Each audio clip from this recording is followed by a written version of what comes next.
Welcome to the CEN show, where we present the voice of the community.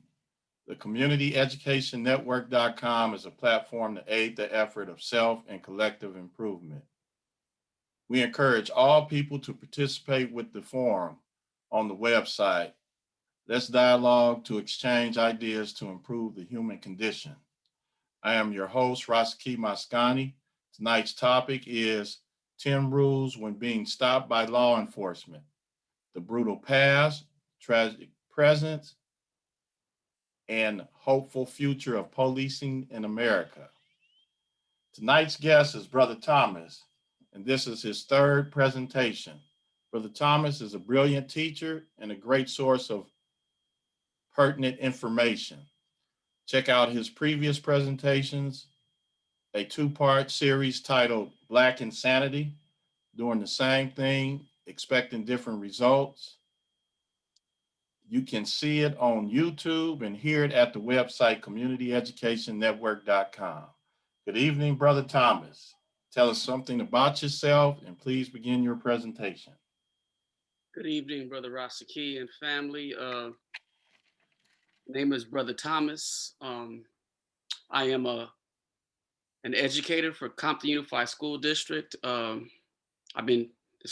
Just completed my 15th year teaching, 14th year at Compton. I am a concerned Black man for not only my life, but the life and the future of our Black children, both male and female. I am just an observer, a humble observer and a researcher. And I am been blessed to be able to look at society and look at things that we have to deal with as a people. And instead of being disgruntled and angry and powerless, I look at it in a way of being solution oriented and empowering myself to try to be a part of those solutions. And today's presentation is a product of one of the greatest atrocities that Black men, women, and children are dealing with today. And as a then frustrated Black man looking on social media, television, reading newspaper articles about the senseless death of Black men, women, and children, I've decided, instead of being angry and disgruntled and powerless, I've decided just to come up with a solution that I believe that if practiced properly, once this gets into the hearts and minds of our people, we'd be better equipped to deal with being confronted by not only law enforcement, but any authoritative figure. And I really feel that that's been an issue of our youth today, our people in general, is we are not prepared and have been miseducated and even counter-educated, where we do not know how to respond properly to not only law enforcement, but authority figures in general. Law enforcement in specific, because they're using their authority to kill, murder, brutalize, apprehend, incarcerate our youth and our people in general. And we need to come up with a better way to deal with an issue in our communities so that we can minimize the probability of us falling victim in such a great magnitude in the future. So I would like to present this two-part presentation of research, of heartfelt issues, heartfelt ideas, of knowledge that I believe that Allah's blessed me with to confront this issue. But before I get started, I'd like to open up in a way to bless the words that I say today and pray that it hits home. In the name of Allah, the Beneficent, the Merciful, I bear witness that there is no God but Allah. I bear witness that Muhammad is his messenger, and I bear witness that the Honorable Minister Louis Farrakhan is a divine reminder, and I greet my beloved brothers and sisters in the greeting words of peace of Assalamu alaikum. Alaikum salam. So let's get started.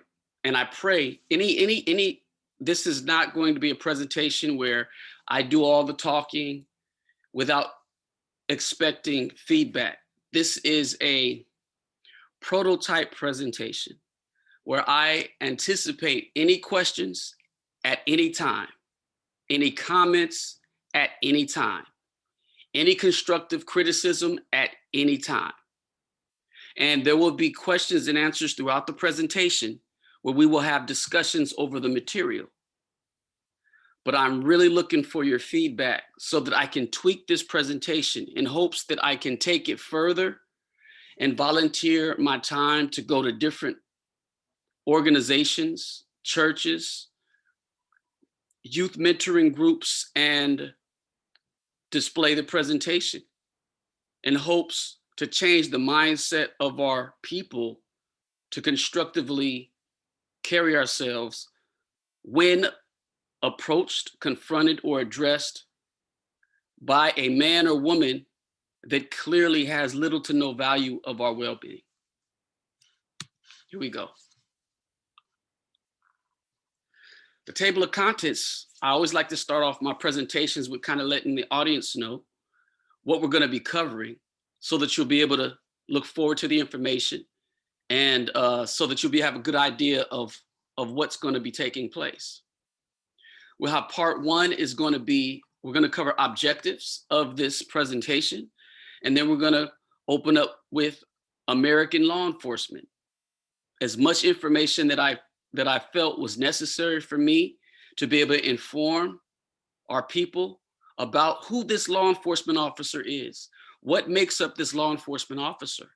We got to know who we're dealing with. One way for you better to take advantage of an ally or to protect yourself from a potential enemy or foe is to be fully aware of who they are and what they're all about. So we're going to cover American law enforcement, meaning of law enforcement, definition and description of law enforcement, other names for law enforcement, role and purpose of law enforcement, duties of law enforcement oath of honor, 9 attributes of the oath of honor, the myth of protect and serve, and then the artillery of law enforcement. What are the weaponry and the artillery that they carry?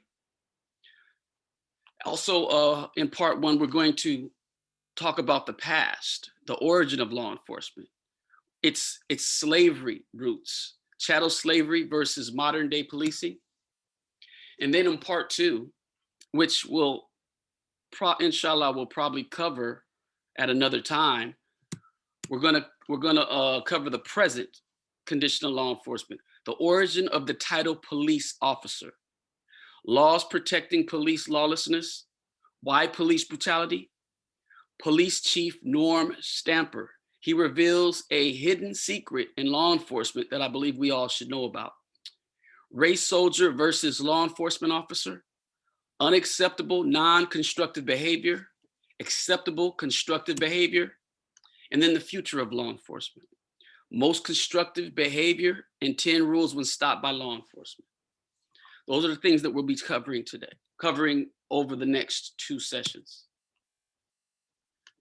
The objective of this whole presentation, basically what to do when stopped by law enforcement, is participants will be empowered to understand the meaning, definition, role, purpose, and duties of law enforcement, analyze the equipment and gear of law enforcement, understand the appropriate behavior and positive attributes to practice when confronted by any authority figure, learn and practice how to respond when approached and or stopped by law enforcement.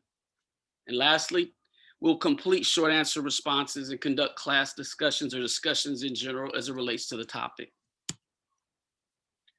Also, the objectives are, most importantly, participants will learn their human rights and understand how to exercise the proper conduct when approached by law enforcement and or any authority figure.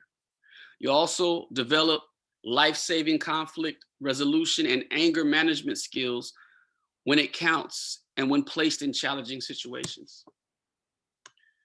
The number one objective is to drastically reduce the number of lives lost due to police violence, such as the men and women on this slide. And I'll say innocent men and women on this slide because I've done research on how many Caucasian people have been able to aggress upon law enforcement in the most heinous and life-threatening of manner, and they not be killed but safely apprehended.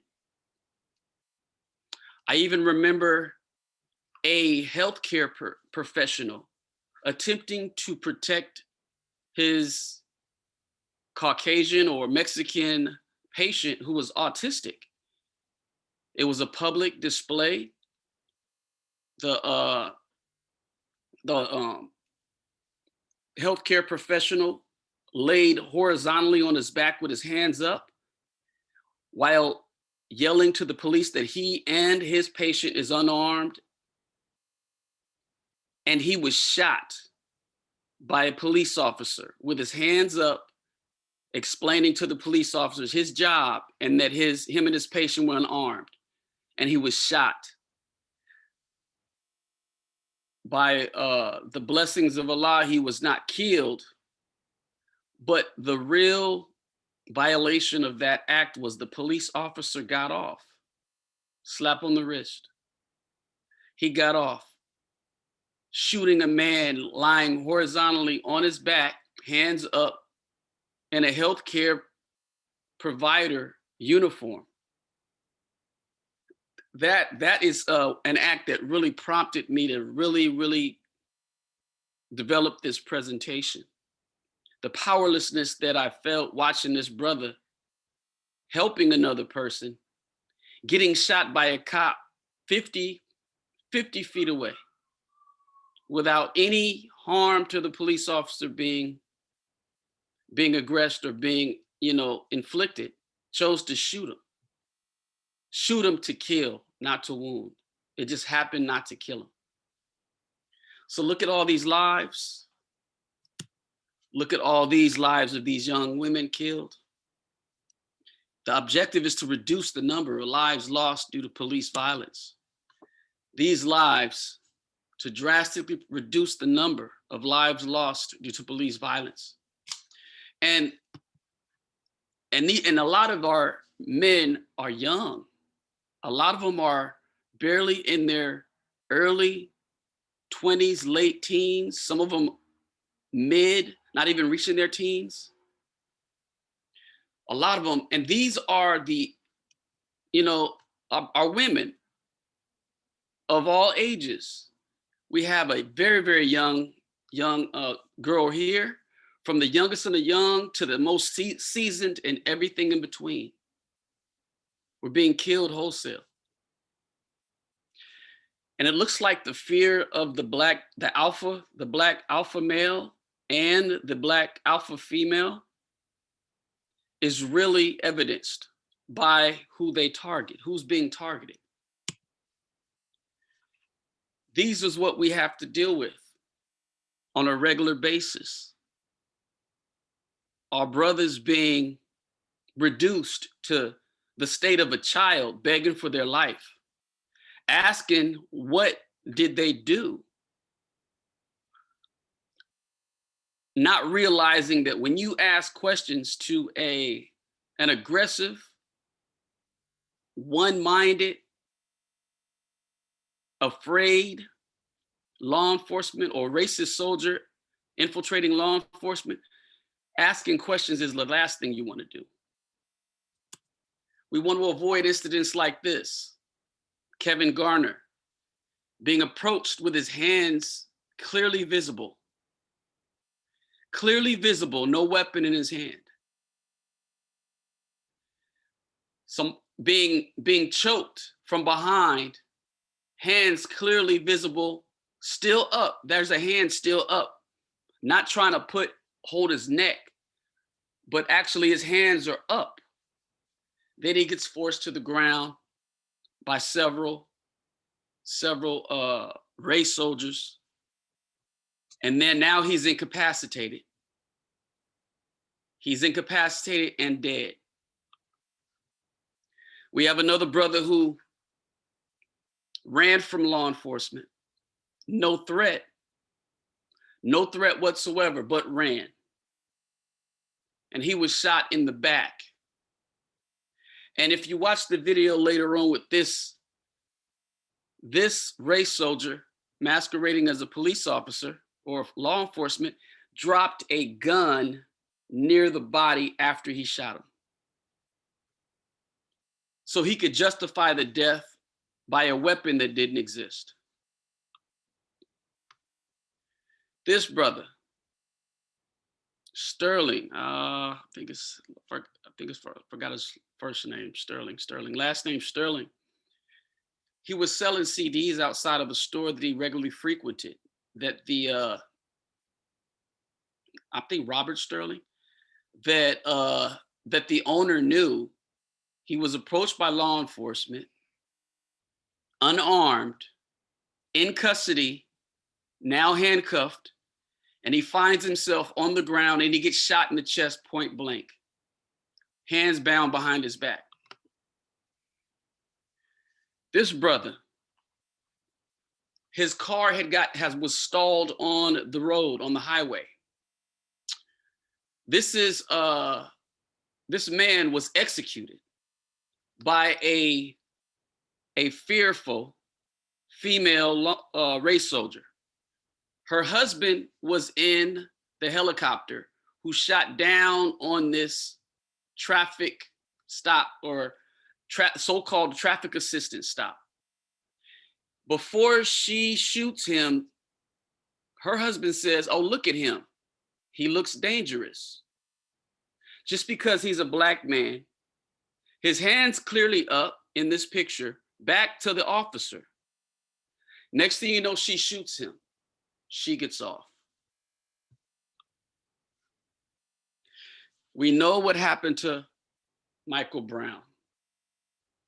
There was a documentary done, and it's not a coincidence that after that documentary was done and they found out that he had a relationship with the cashier and workers of the liquor store, that he had an agreement to trade some cigarillos with marijuana. He left them there to pick them up the next day. The people he did the exchange with were not there, so he took his cigarillos anyway. And then we hear about this Darren Wilson feeling threatened while Michael Brown was yards away without a weapon. First, he shoots him close to his car. Michael Brown begins to run. He shoots him again. Michael Brown turns around with his hands up and he shoots him like 5, 6 more times. On the way down to the ground, Michael has been shot to death just to make sure he doesn't come back like a zombie. As if Michael Brown or black people have zombie skills, he shoots him at the top of the head on his way down to his death fall. A total of 8 shots.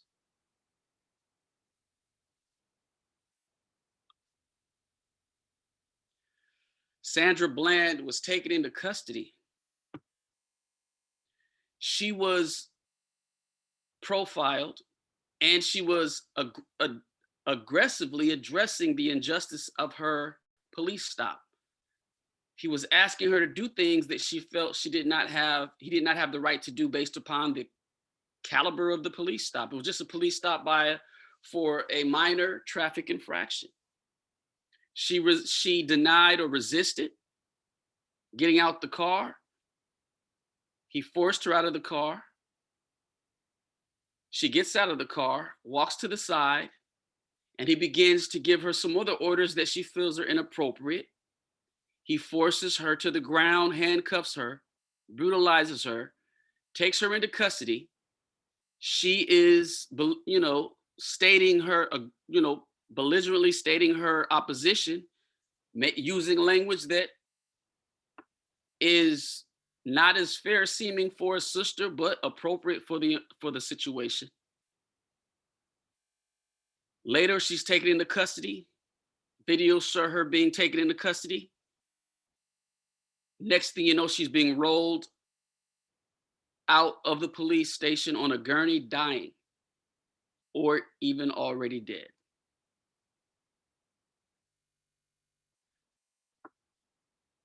I pray this presentation will teach us, like, look who we're dealing with. These individuals have no remorse, no compassion, no respect, no self-respect. And they are well equipped to kill us at will. And they are well educated on how to cover up the murder and justify it. We need to understand who we're dealing with. This is the most heinous of all the crimes that I feel to this day has been committed by race soldiers masquerading as law enforcement. Botham John was in his home eating ice cream. A female race soldier knocks on the door. He opens the door. They have words because they know each other. Next thing you know, Botham John is killed in his apartment. She makes up a excuse saying that she thinks it's her apartment. However, Botham John's apartment is the only one that has a bright red floor mat in front of the door.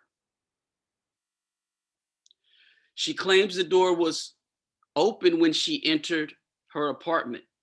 However, the doors are so heavy and they have the type of door that swings shut very hard and very quickly, that you have to be in the doorway in order for you to prevent the door from shutting. There were witnesses that stated that there was an argument that was back and forth. But this is not the coup de grace of this situation. The only real witness to this whole altercation that could have given evidence about their relationship and what occurred was killed. He was killed, shot in the head or some type of, they said it was some type of drive-by, but he was murdered. He got to go to court and have one day of offering his evidence, and then he was killed, resulting in whatever evidence he had to properly convict this race soldier Geiger with first-degree murder. He was silenced for eternity. She was given 10 years, 5 for good behavior. And in response to those years, Botham John's brother hugs her in forgiveness. The bailiff fixes her hair and caresses her face. And the judge, after feeling guilty for giving her the 10 years, gives her a hug of support and comfort.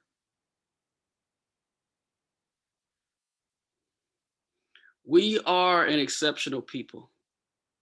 We are the most loyal. the most loving, the most forgiving. We exemplify the most power ever exemplified by a people who have been wronged for centuries. We exemplify the greatest decorum next to God himself. That's not the problem. The problem is when we see an open enemy, we practice a law of forgiveness while they're practicing a law of an eye for an eye. That's the problem. You practice the law of forgiveness to a people who have it in their heart to forgive.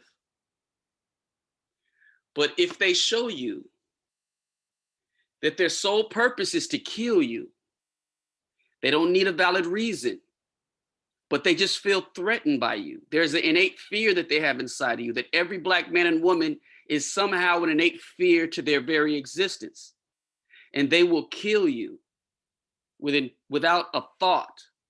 We need to change the law that we practice to fit the crime.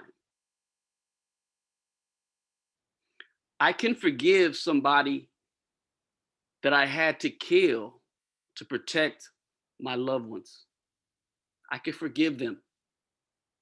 I can forgive them and take them to the God that created all life. I can forgive them if they tried to kill my daughter, my mother, my father, my wife, my children. I could forgive them. I could forgive myself.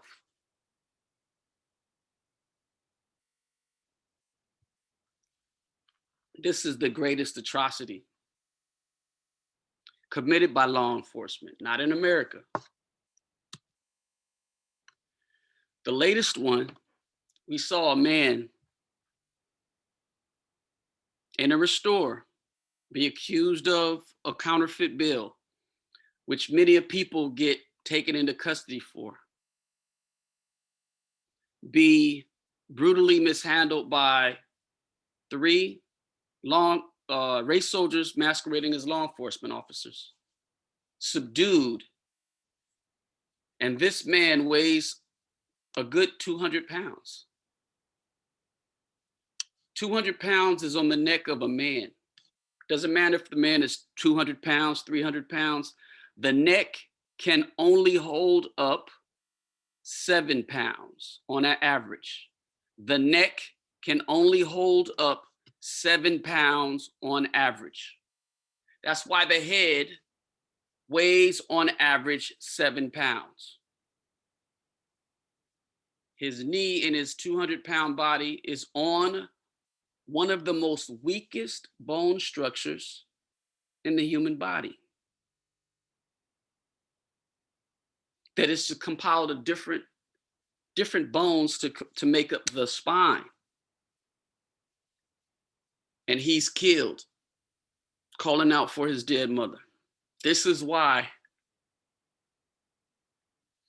this presentation is important, and we need to change our mindset. We need to develop a method that when taught to our people, we will know what to do to minimize the probability, percentage, and chances for things like this to happen anymore en masse. Not saying that it won't happen. We're dealing with somebody who's afraid of us, and out of fear will kill us without even thinking. But we can make it difficult for him to do it. We can make him work to kill us. We can put him to work. We can abide by the law to such a degree that he or she would have to violate the very principles that they pledge to enforce just to take one of us out. And that is the purpose of this presentation, to give us back some of the power that every altercation that our young brothers and sisters in these pictures lost and did not exercise.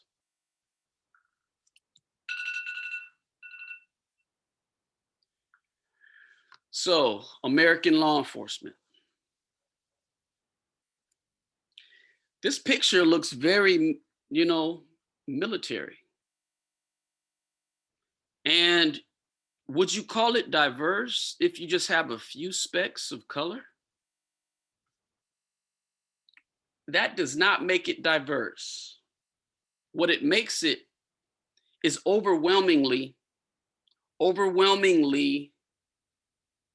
influential. We have a brother here surrounded by a whole bunch of his Caucasian colleagues. Another brother surrounded by a whole bunch of his Caucasian colleagues. Another brother here, another brother here. They are surrounded by an institution that if they want to survive or be a part of it, they have to comply to the regulations, the law, the history of the institution. They are unable to withstand the pressure of centuries of a century-old institution rooted in slavery. So here's some questions that this section is going to focus on. What is the meaning or definition? What does the meaning or definition, description, oath of honor, role, purpose, and duties say about the image or character of law enforcement? So we're going to go over the meaning, the definition, description, oath of honor, role, purpose, and duties. I want you to, as we go over it, think about the kind of impression that we have that those characteristics that we're going to go over, what kind of image do they put in your mind? How is law enforcement supposed to look to us based upon their meaning, definition, oath of honor, role, purpose, and duties? Because I believe that everybody has a preconceived image until that image is tainted. When we were little, we had an image of law enforcement. The image was a universal image because a lot of our children wanted to be law enforcement.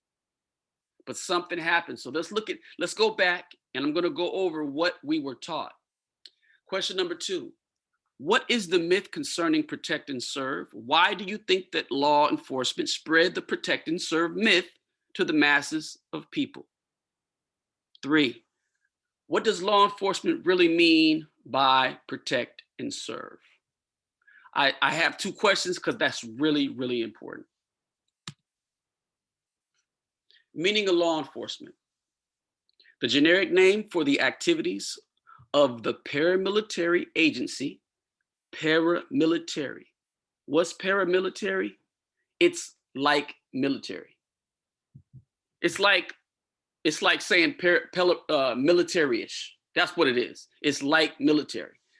It's a direct reflection of military. Matter of fact, it even goes deeper because law enforcement envy the military so much.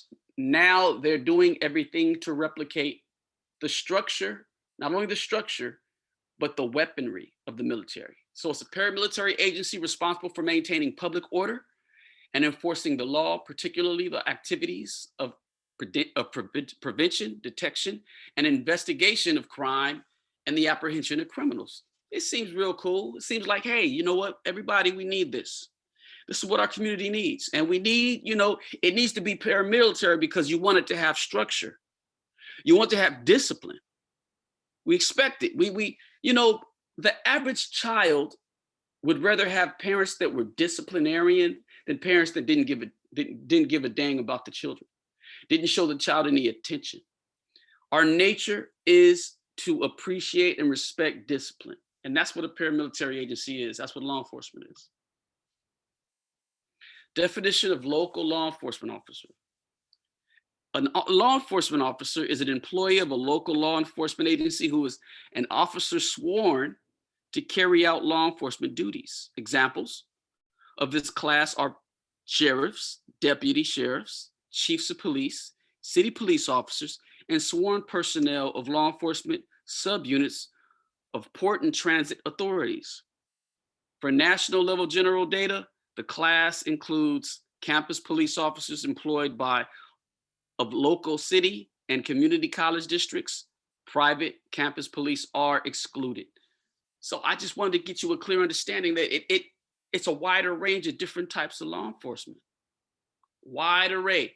And everyone, in this definition, it seems like they're really needed in all of those different arenas, in all those different categories.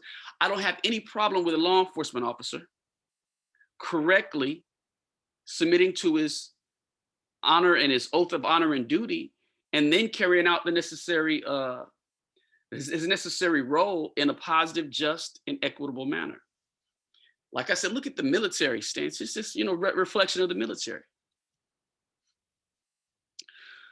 Description of law enforcement as a paramilitary organization. Paramilitary is a semi-militarized force whose organizational structure, tactics, training, subculture, and often function are similar to those of a professional military, and which is not included as part of the state's formal armed forces. So it's almost like an envy. It's almost like we want to be as close to the military, the United States as possible. But because we're restricted by city ordinances and by the cities and the districts that we police, we're not equal or comparable to the United States, armed forces. But look at how they govern themselves. Straight up military. They have captains, lieutenants. They have first officers, second officers. They have all those military. I think I'll be adding that to the presentation, the different ranks, chief of police and so forth. Other names for law enforcement: correction officer, peace officer, police officer, policeman, one time, 12, 50, popo, cop, and pig.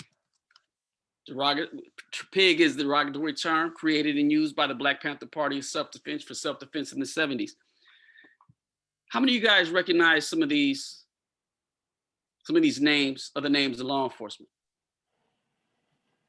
How many of us use them on occasion? Y'all can put your hands up in chat if you want. You should recognize some of these. Okay, I want to, I listen to a lot of reggae music, and they call them Babylon. There we go.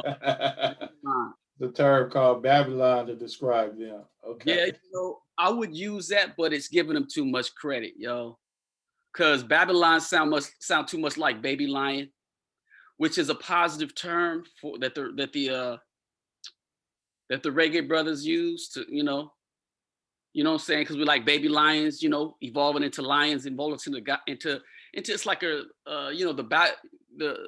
baby lion is what you grow into from a baby lion into a major lion.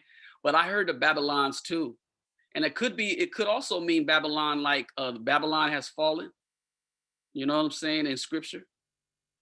I did hear that as well. But I was wanted to focus on some of the terms we use in the United States. Because in the hood, we are very creative. We are very, very creative, Brother Ra. I mean, look, one time, 12, 50. And the thing about it is 12 is from Adam 12. It's from the TV show. 50 is from Hawaii 50, the TV show. You know what I'm saying? So it shows Black culture. It's very, very influenced by what we see on television. You know what I'm saying? And we just kind of tweak it a little bit. So I know we recognize some of these. The roles of law enforcement: to uphold the law fairly and firmly, to prevent crime, to pursue and bring to justice those who break the law, and to keep the Queen's peace, to protect, help, and reassure the community, and to be seen to do all this with integrity, common sense, and sound judgment. This is the definition of UK Prime Minister Sir Robert Peel in 1829, the originator of the first,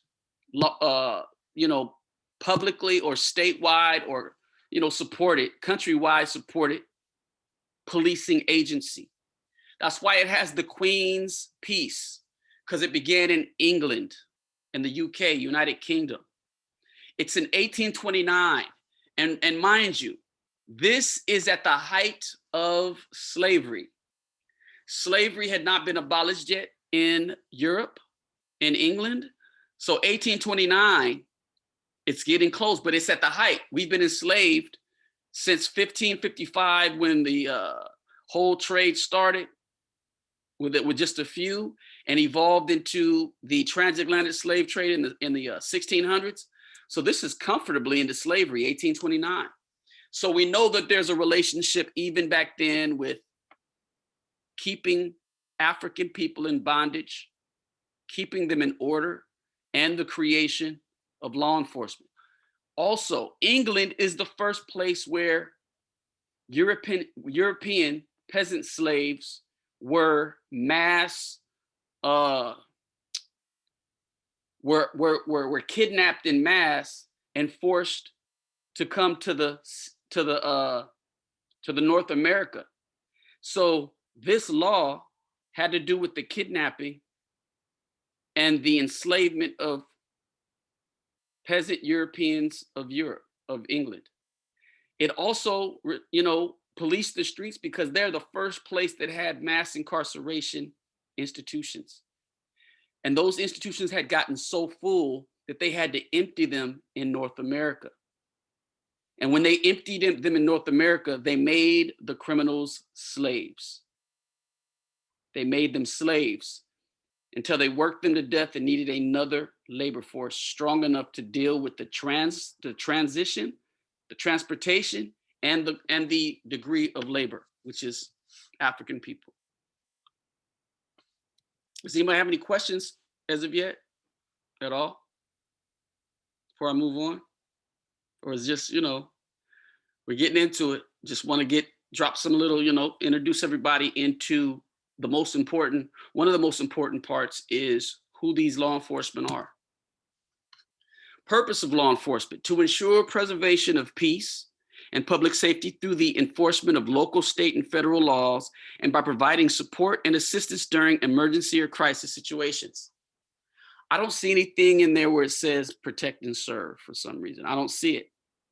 We'll get to that. Duties of law enforcement. According to the Bureau of Labor Statistics, common duties of a police officer include patrolling designated areas, enforcing laws, answering calls for help, arresting individuals suspected of committing crimes, issuing citations, testifying in court, and conducting traffic stops. Police officers also complete reports and fill out forms regarding incidents. Where's protect and serve in that? Where is it? This is taken specifically from the duties of law enforcement and the purpose of law enforcement, and I do not see protect and serve anywhere. The oath of honor. This is what the law enforcement quote and pledge at the end of their law enforcement academy. They have to pledge this and follow this or risk being fired or face disciplinary action or incarceration. On my honor as a police officer, I will never betray my badge, my integrity, my character, or the public trust. I will always have the courage to hold myself and others accountable for our actions. I will always uphold the Constitution, my community, and the agency I serve. Now, that's the first time I heard serve, but it had nothing to do with people. It's the agency. So what is the agency?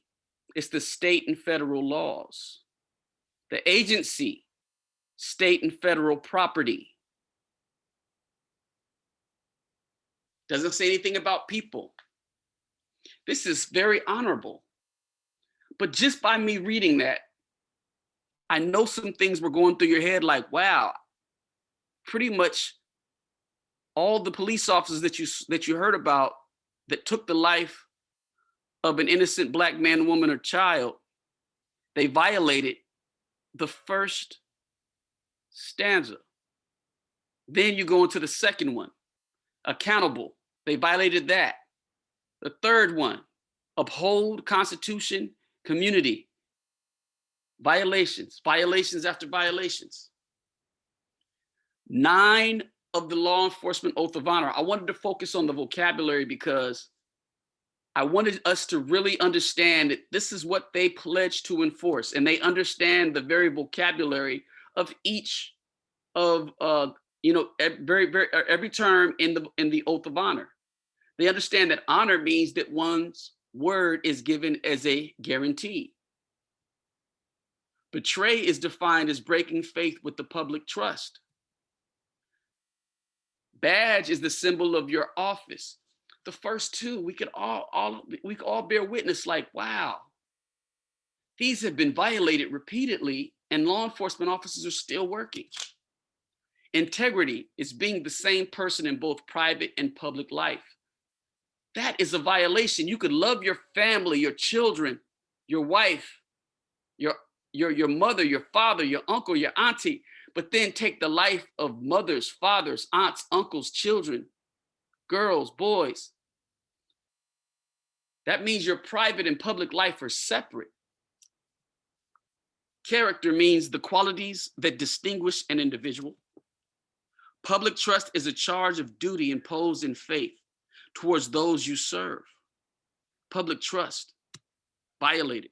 Courage is having the strength to withstand unethical pressure, fear, or danger. That is directly violated because they kill us out of fear. They kill us out of fear quickly. From a distance, without weapons on our person, out of fear. Accountability means that you are answerable and responsible to your oath of office. Community is the jurisdiction and citizens served. If they don't view us as citizens, it's also easy to kill somebody that you don't view as a citizen. Dispelling the myth to protect and serve. Here is a quote. Here's a little excerpt from a court proceeding in 1856. It says, in 1856, the US Supreme Court, South versus Maryland, found that law enforcement officers had no duty to protect any individual. Their duty is to enforce the law in general. Now you're like saying, wow, that's kind of old, Brother Thomas. That's in the 1850s, man. Maybe they changed a little bit since then, and we can, scratch that. I have another one in the 20th century. More recently, in 1982, Bowers versus DeVito, the Court of Appeals, 7th Circuit held there was no constitutional right to be protected by the state against being murdered by criminals or madmen. It is monstrous if the state fails to protect its residents, but it does not violate the Constitution. Later court decisions concurred. The police have no duty to protect you. Every police officer knows this. However, the lie is still being propagated in mass all over the United States. I've even talked to local law enforcement in Compton. And they were like, yeah, we're supposed to protect and serve. I'm like, no, sir, or no, ma'am. It was a female. I said in 1982, they said that you're not bound to protect and serve people. You're bound to protect and serve the law. Your precinct, your state, your city, a building. See, if the law is being violated, you can arrest somebody for violating the law. They tell us this because they're counting on our ignorance. And then when you question them while being apprehended or confronted, you question them, why are you doing this to me? You're supposed to protect me. My taxes pay you. That's a lie. That's a lie.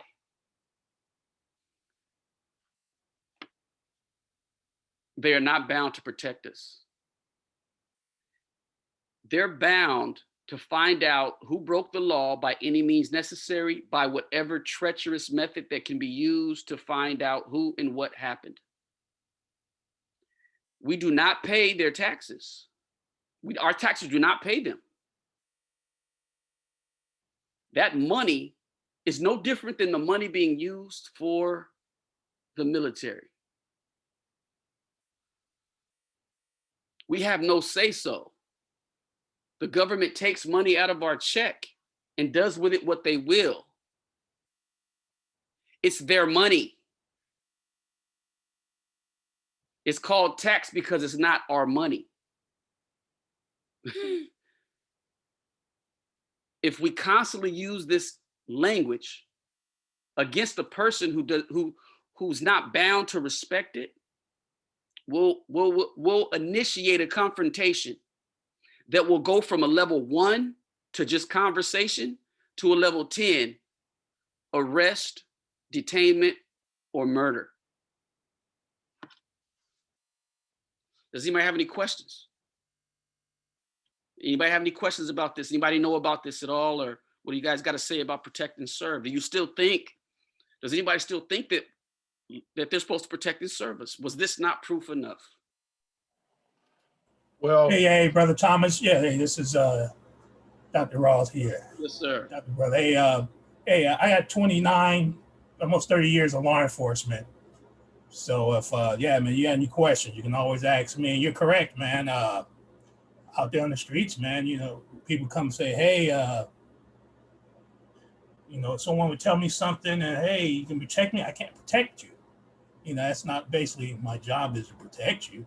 You know, like I said, to protect and to serve is to protect the law and serve it as any way I can. You're correct on that, man. You know, and the other thing is just, you know, you don't, the DA and the prosecutors, man, they're the one that enforces the law, man. You just go out and just make an arrest for someone that you have evidence committed a law, a crime. You just here just to arrest someone. My job is not for judgment, you know, so that's going to just go out and arrest based on evidence, facts, and most of the time you get that from the DA. They'll tell you, hey, yeah, go get this guy.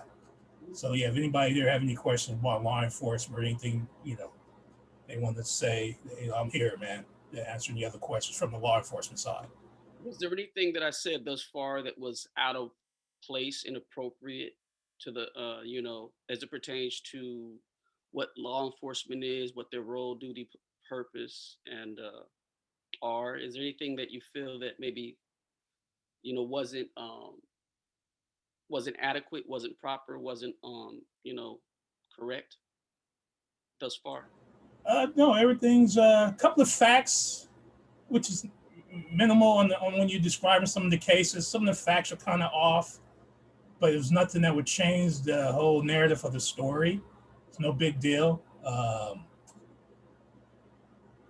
you mean You have to ask, yeah, that's it. But you had to ask me something, man. That, you know, because I've been retired for what 5-6 years now. So, well, the fact concerning the deaths of those brothers and sisters. say it again. The facts you're talking about is concerning the deaths of the brothers and sisters. Yeah. Just a couple of facts were kind of off. Like I said, haven't followed those cases. I don't know if something's new. You know, you may have information more than I had, but it wasn't nothing major. Like give an example. The one with the brother was running away. He didn't drop a gun. He dropped his stun gun. He tried to use his stun gun on the brother. He shot in the back, and the brother was kind of wrestling away from the stun gun. And you know, when he shot him in the back, he just came and laid his stun gun. You know, the kind that with the little arrows out with the wire. He laid that by him. It was a stun gun, wasn't a gun. He just laid his personal stun gun and told, in this report, he told him that, hey, he tried to, I shot him with my stun gun. He wrestled my stun gun away from me, and I stepped back and fired him, you know, because I feared for my life. It wasn't a gun. It was a stun gun.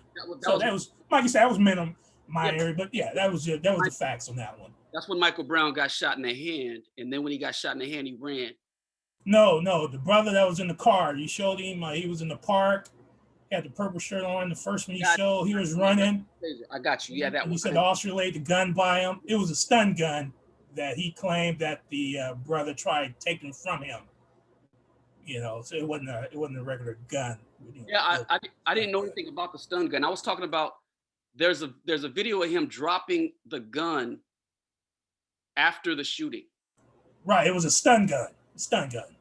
So he dropped the stun gun. Yeah, he went and placed the stun gun right next to him.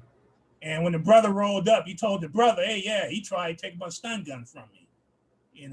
So yeah. Okay, so that was a stun gun that he dropped after he shot the brother. Right. And he was using that stun gun as a means of saying, "This is what he took from me to." Right. Correct. Awesome. So what? Thank you for the correction. So it wasn't a gun. He was a stun gun that he said was the aggressive weapon that was used to justify him shooting him in the back. Yeah, it said that the guy tried taking the stun gun from him, Gotcha. and Wow. which was totally a lie. He fired the stun gun. The brother broke away from it, and he just went and laid it to him. That's just one of the justifications. But yeah, and you go back another note. All the photos you've seen, man, and it's one common denominator in most of all these killings. Yes, sir. The brothers were big, man. Brothers were big. Alpha males, bro. Yeah, and like I said, I work with these guys, man, and they fear big black guys, man. Yeah. They fear them, man. Yep. You step out of the car, man, these guys go to trembling. Definitely. Because they know if they didn't have that gun or weapon, they will get whooped.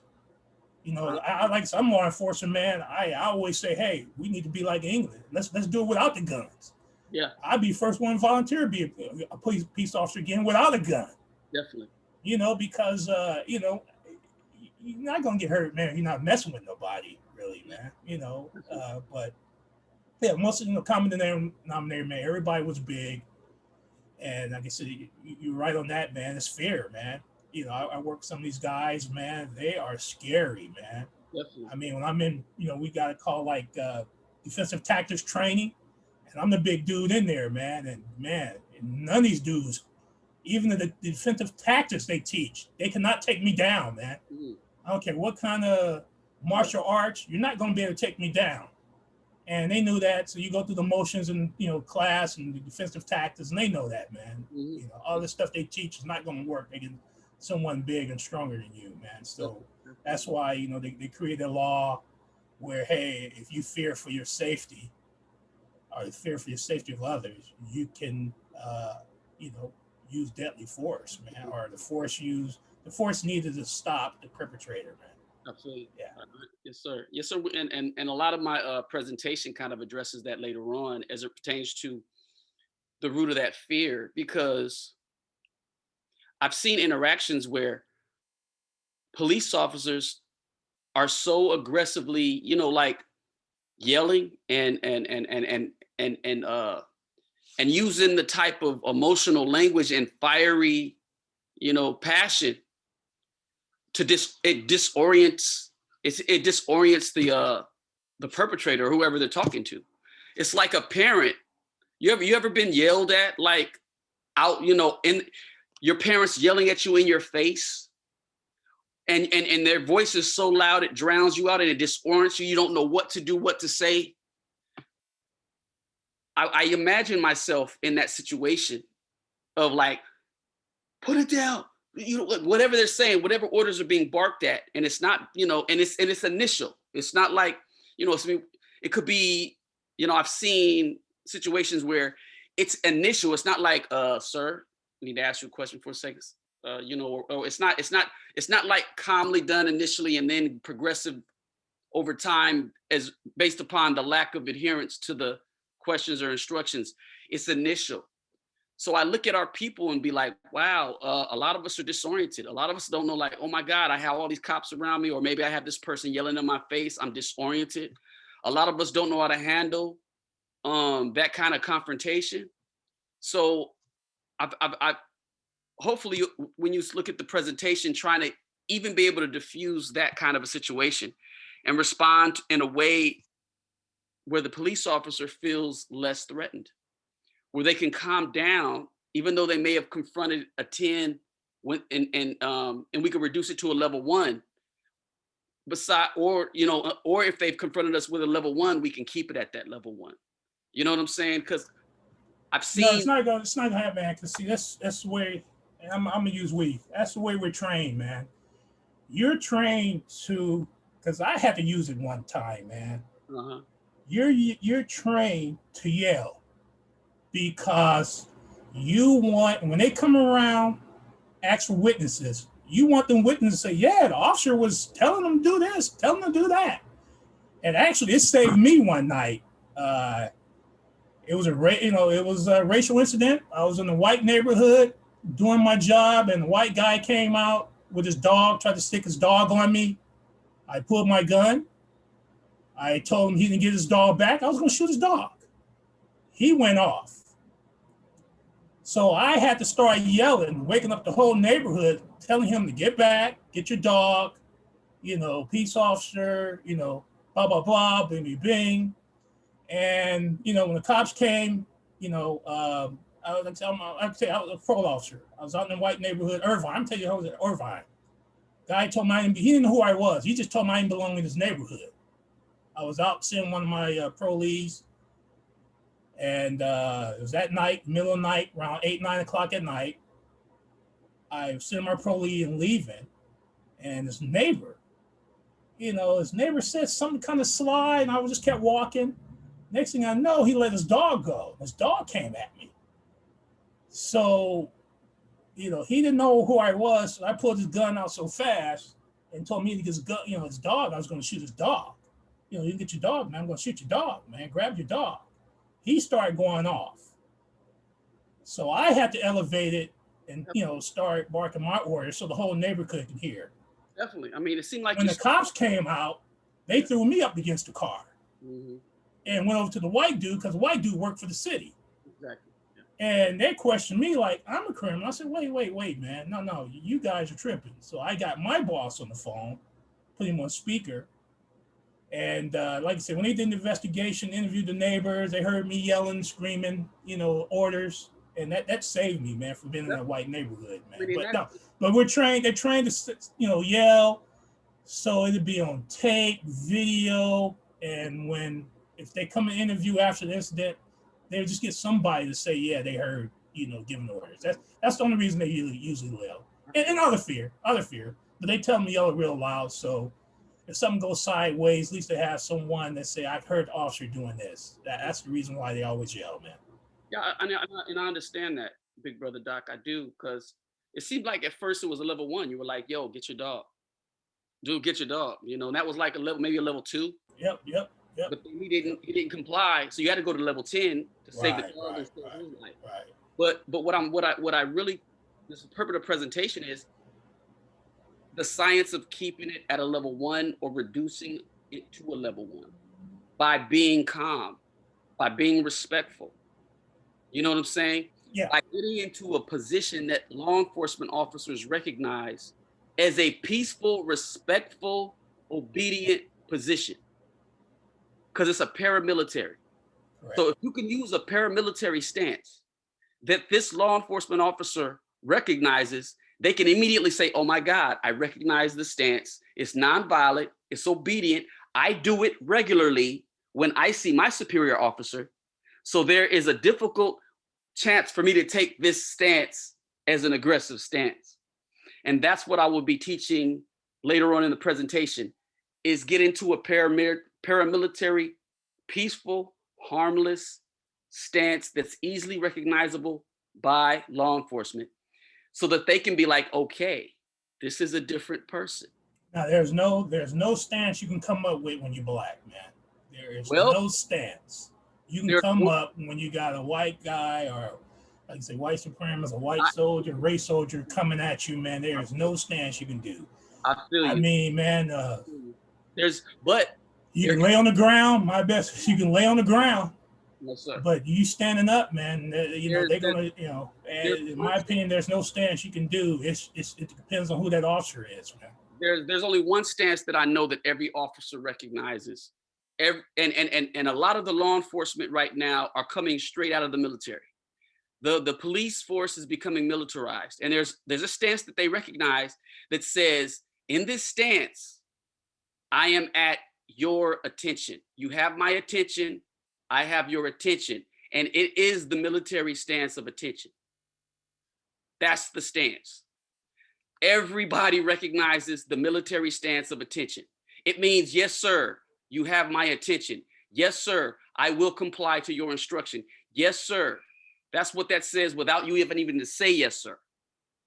10 Hut, a military position, is a universal stance that every law enforcement and soldier recognizes as like, oh my God, I have their attention. And if a regular patrol officer sees an individual standing in detention, recognizing him as a superior officer, he'll even get a little immediate respect from it, because even if he's a foot soldier, he's being respected like a superior officer. It's the military stance of attention. That is the universal stance that every law enforcement officer and every military soldier in a law enforcement capacity now recognizes. And that's the first rule. That's the first rule of the 10 rules. Stand in attention. Give that law enforcement officer your attention through your stance. You ain't even got to say a word. Stand in attention. What do you say about that? Hey, once again, man, like I said, in my opinion, I wouldn't do it. I mean, my first thought would be, hey, put my hands like back in the day, man. You put your hands on the wall, the car, place your hands up, stand in attention. Nowadays, they will probably think you have a mental problem. Then they're gonna justify, oh, he was standing at attention and he wasn't following orders.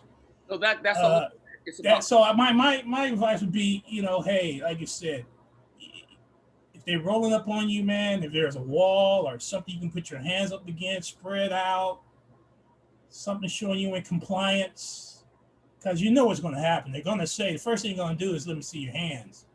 So, like I said, man, I'm pulled over. I get pulled over and cops get behind me. The first thing I do is put my hands on the windshield, roll down the windows, put my hands up on the windshield, man. And I do not move. You come ask questions, I leave my hands on the windshield till the officer tell me to put my hands down. If you ask for registration, I don't have it because I will never reach in my glove compartment and get my registration. If you don't already have it out or in the visor, put that on the first thing you get pulled over, man. You have your registration in your seat. Put everything on your license, everything on the dash, man. Put your hands up there because you don't want to be reaching for nothing. But like I said, at the stance, man, it's so you're standing with your hands on your side, and the first thing they're gonna say, well, I couldn't see your hands.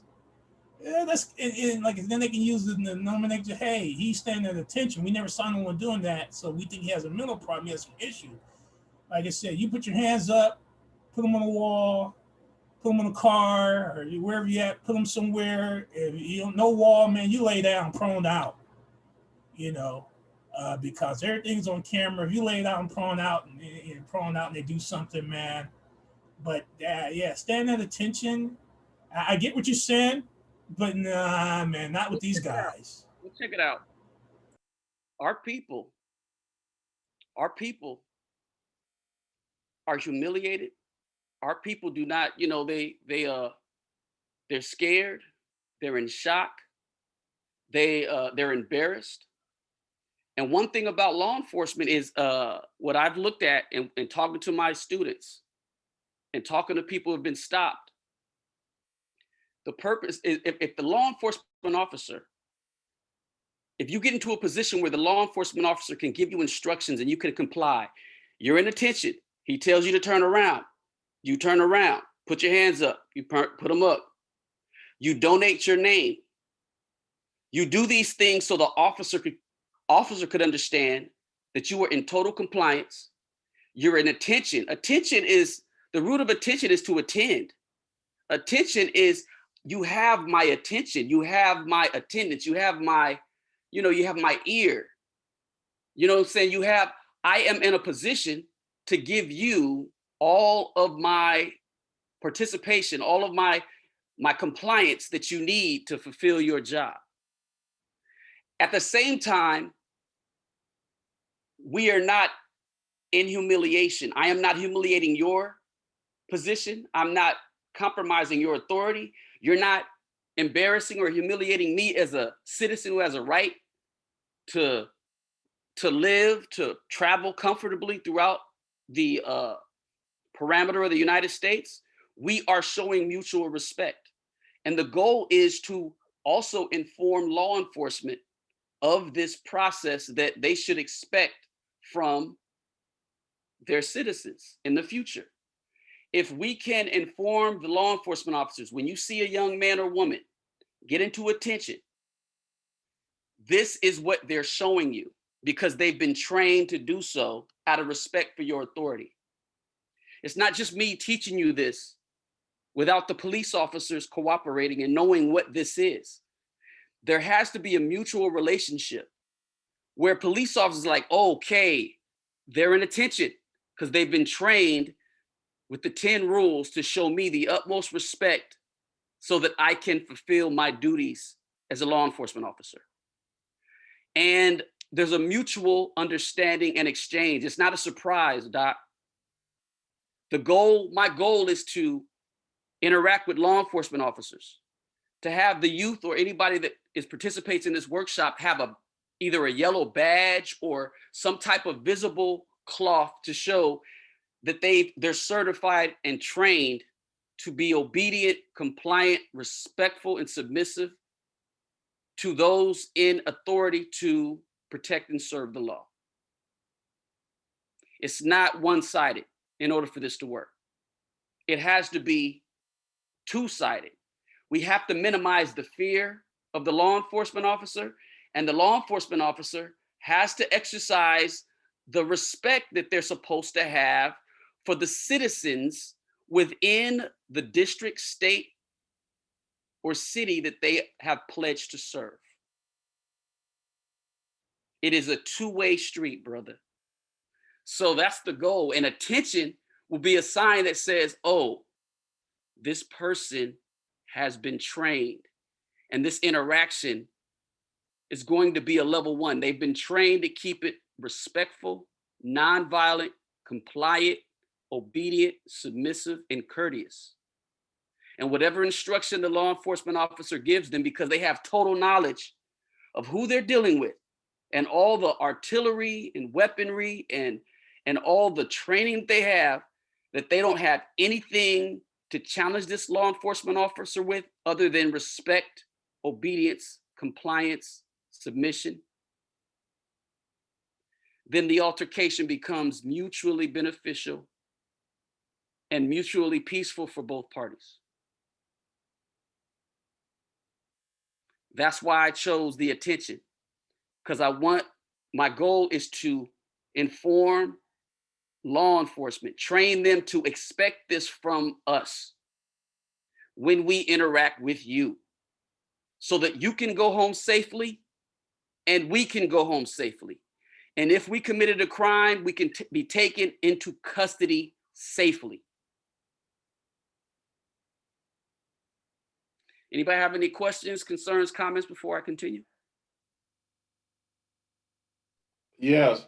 So basically, what you're saying is this is something that's universal. Then it's not just one way. It's a two-way street. So I get that, and this is a good thing to bring about, and hopefully it could be a part of the solution, like you said, instead of increasing the problem. Yes, sir. Two ways. That means that both of us need training. Officers will need training to learn what to anticipate from obedient, compliant, submissive, respectful citizens. and citizens will be trained to exhibit obedient, respectful, courteous, compliant, and submissive attributes towards law enforcement. This goes citywide, community-wide, nationwide, statewide. Then that's a solution.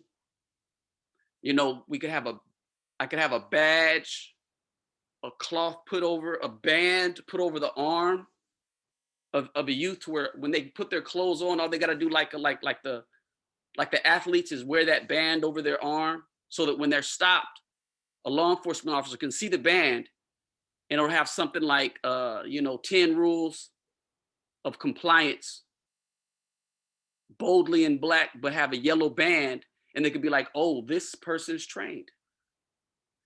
This is going to be a level 1 interaction. I do not have to be aggressive, because I expect this person exhibiting the attitude needed for me to do my job, and for them to make it home safely, and for us to be able to have a community relationship that can once again, pass to the next generation of that can redeem the relationship between law enforcement and the citizens of the United States, specifically in Black and brown communities.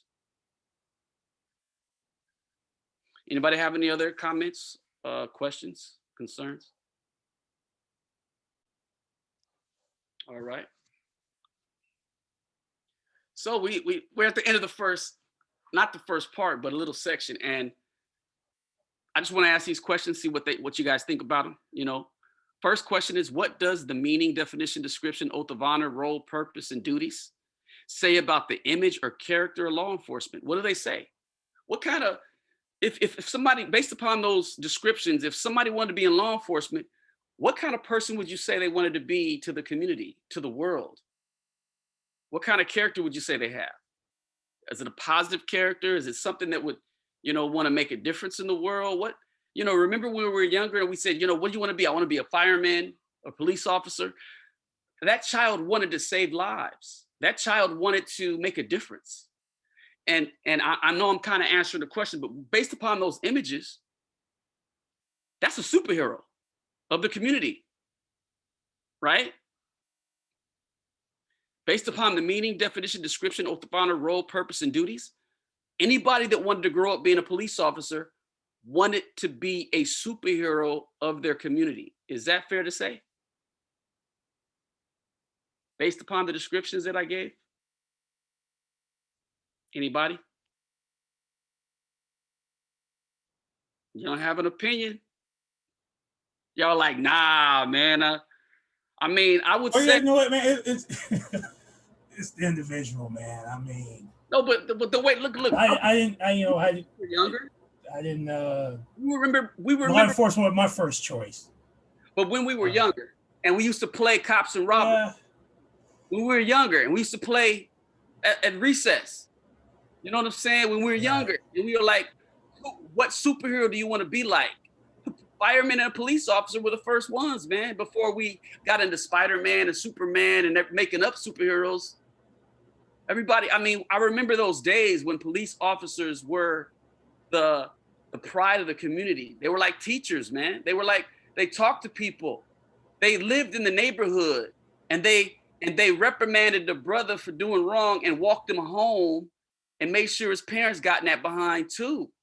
But it was like the police officer used to school him on the way home, yo. He was like, I ain't arresting you. I'm taking you home to your mom so they get in your dad so you get off in your ass. It was during the time of the 60s and the 50s, bro. Come on, y'all. In the early 70s, man.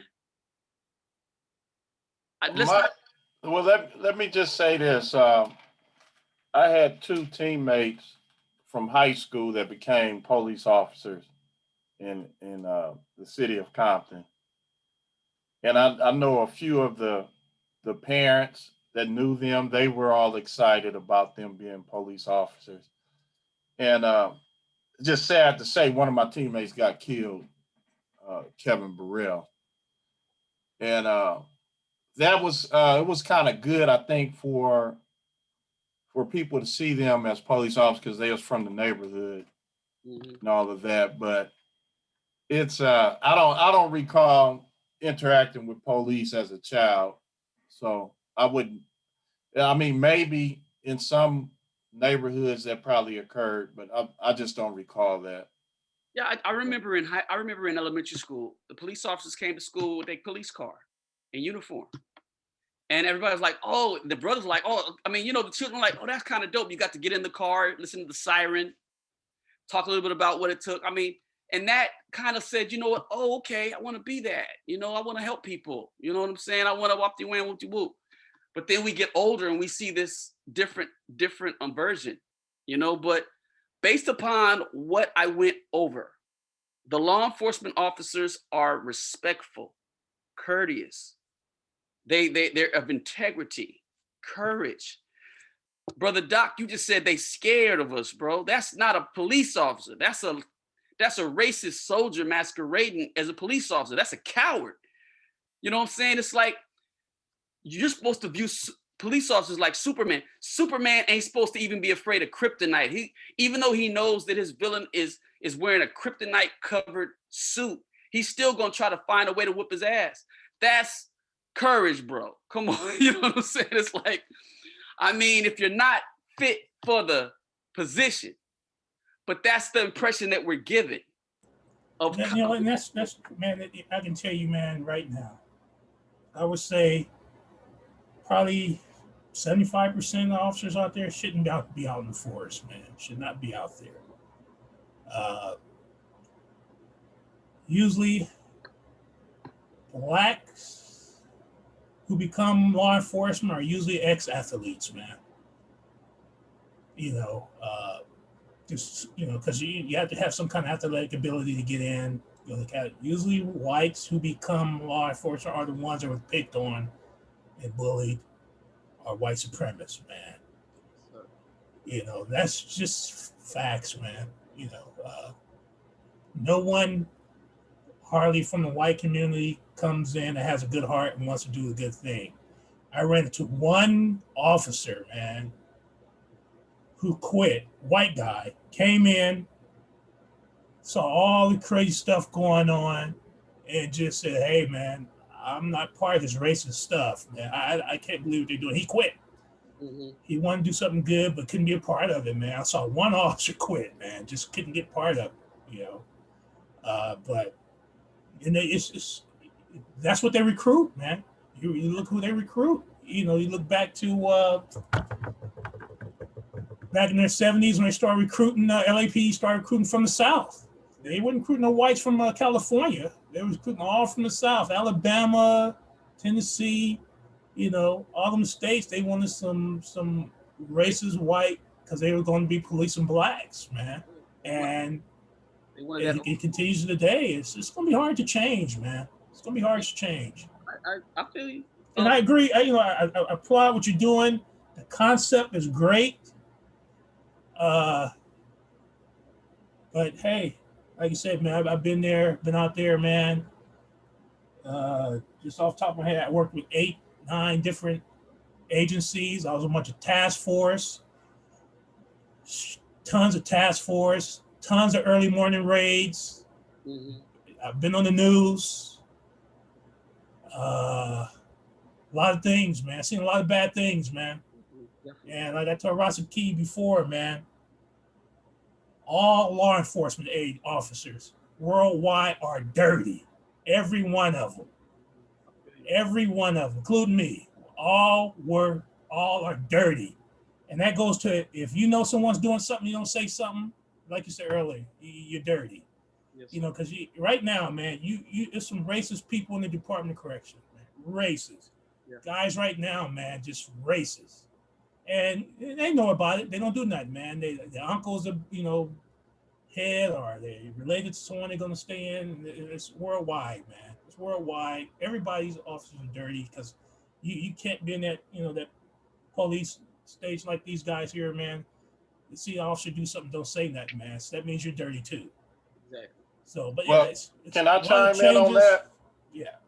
Let me chime in on that. So if that's the case, that's just saying that the root of all this is our society.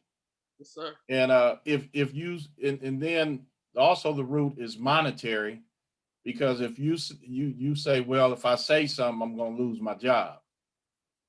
So it's just But don't get me wrong. Like, you got a lot of good officers out there, man, that want to do right, that want to do good. When they go on their own, they do good. But you know, when you know someone within your department is doing dirty, and you don't say nothing, you know, that's a problem, man. You know, not how much good I do, no much much good I do. Yeah, You know, save a kid from drowning, save a cat from a tree. But I know this dude 2 lockers down from me that's doing dirty stuff, and I don't say nothing. I can't say nothing. That's dirty, man. That's dirty. Automatically castigated as a part of the crime. It's an accessory. It's no different than a citizen seeing a crime, not saying anything when asked or when given the opportunity to, and allowing the crime to continue. That's an accessory. No. It's a difference, because, like you said right here, you take an oath. Yeah. Citizens don't take an oath. Now you talk morals in. That's your moral for the citizen. But the officers raise that right hand to the oath. I'm talking about like crimes like I see a theft going on, and I benefit from the theft, or I see a murder taking place, and I don't try to call the police.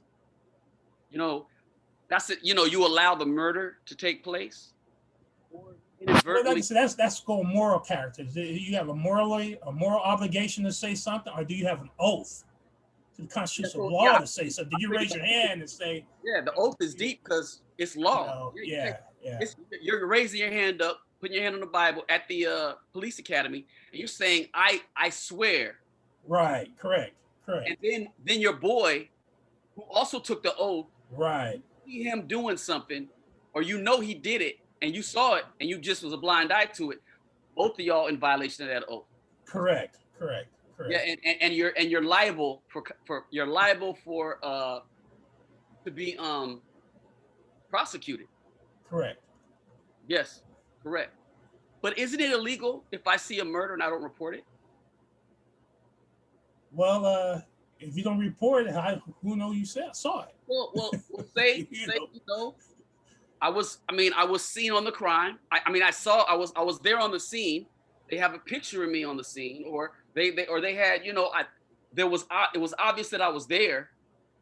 Maybe in the restaurant, saw it, whatever, and I chose not. I'm like, I didn't see nothing, or I chose not to say anything. Couldn't I be subpoenaed? And I could be. Oh yeah, you can always be. Yeah, you can be subpoenaed. You can be subpoenaed everything. So that's the question. That's a good question, man, because it comes down. Whose job is it to do the investigation? Is it the job for the officer to come around, look at that video, see who was there, and find out who was there, or you want to be, you know, a concerned citizen and volunteer information? I feel you. You know, good question, man. That, you know, and again, you go back to when you first started, protect and to serve. Yeah. You know, we're not going to you fearing for your life. We're not going to protect you if you come in forward and testify. That's not our job to protect you. Not your job. But if someone kills you, we can enforce that law and go get that person for a murder. Yeah, you know, and you know, so that's one of those moral things, man, where, you know, in our community, man, that we suffer with. You know, hey, are you afraid to testify of retaliation, man? That's one of those where, you know, man, you just got caught up in the wrong place at the wrong time, witnessing something, man. And it's strong, bro, because I've talked. That's good, man. I mean, yeah, man, that's a good question there, man. You know, when you say something, man, that's yeah, you know. And it's strong. I talked to my students, and I was like, man, you know, we got some intergenerational sissies up in this electronics, still afraid to. I'm like, look, man. I even told my students, if you saw somebody break in and rape your next door neighbor whom you were close to, you wouldn't tell the authorities. Okay, no, that's different. Now that's one cat that you got. Look, my students said they wouldn't say anything, bro. No, that's you get a pass on that one, right? That's the point. Or anything done with a kid, you can come from the hood. You can say something against that, man. Yeah, but that's the one moral in the hood. you But can talk about. You can't my- talk about the murders and the robberies and the yeah, burglaries, but if it's a rape or something to a kid, man, that you can follow that it's like, information. my point was, don't matter if it was a kid being raped or an adult, that person who witnessed it wouldn't say nothing due to that fear. That was my point. It's like cowardice is contagious. It is intergenerationally cursed in our communities. You know what I'm saying? And I thought of this process to like, look, we have to develop a relationship. We have to reestablish a relationship with law enforcement. And I know what you're saying, big bro. I know what you're saying. But it's like, if we can't exhibit, if we can't make it difficult for any type of racist, cowardice, law enforcement to kill us, we have to be able to make it difficult. We can't just fillet ourselves on a platter for them anymore. We have to make it difficult. I come up, these 10 rules are not the cure, but I'm like this, Brother Dot. If I'm going to be confronted by a race soldier masquerading as a police officer, I'm going to put him to work to kill my ass. I'm not going to fillet myself on a silver platter like a lot of our brothers and sisters do and have done. He's going to have to go to work now because I'm compliant. I'm obedient, courteous, respectful, submissive. You know what I'm saying?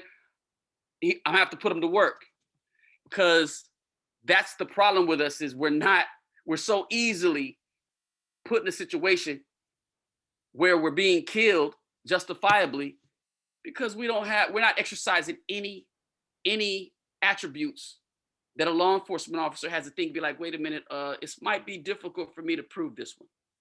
I might have to go a little bit too far to try to justify me taking this life. I'm gonna give him a pass, maybe. You know what I'm saying? I have an observation. Um, I was watching the video of Sandra Bland when she was pulled over, Yeah.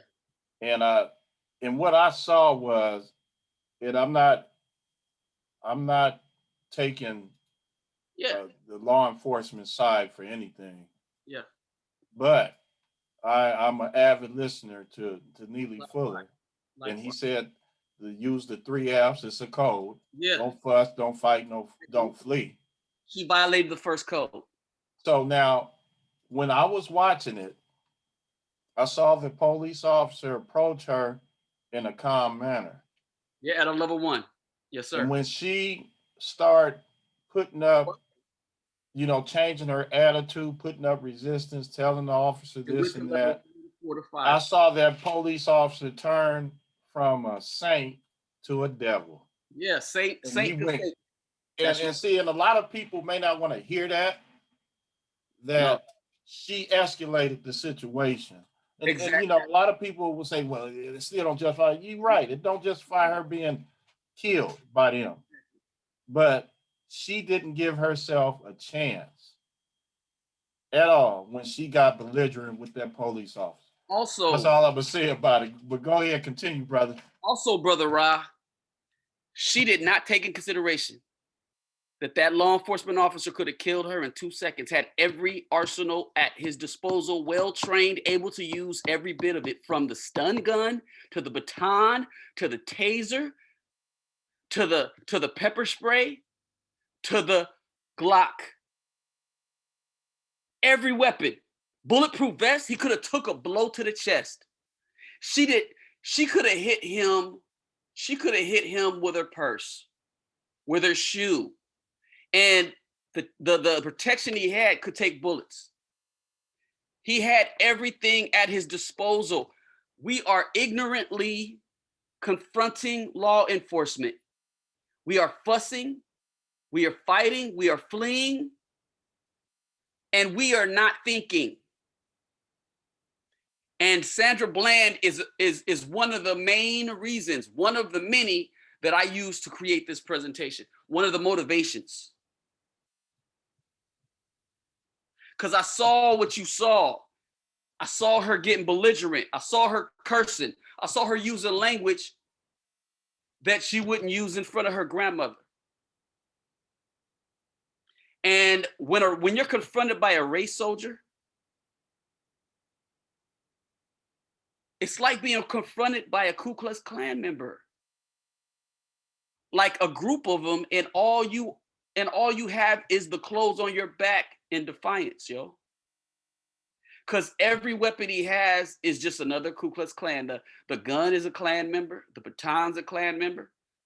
The handcuffs a Klan member. The bulletproof vest is a Klan member. The pepper spray is a Klan member. The taser's a Klan member. You know what I'm saying? Everything's a Klan member. He got about 13, 14 Klan members on him, ready to just bust heads. He got a knife on him.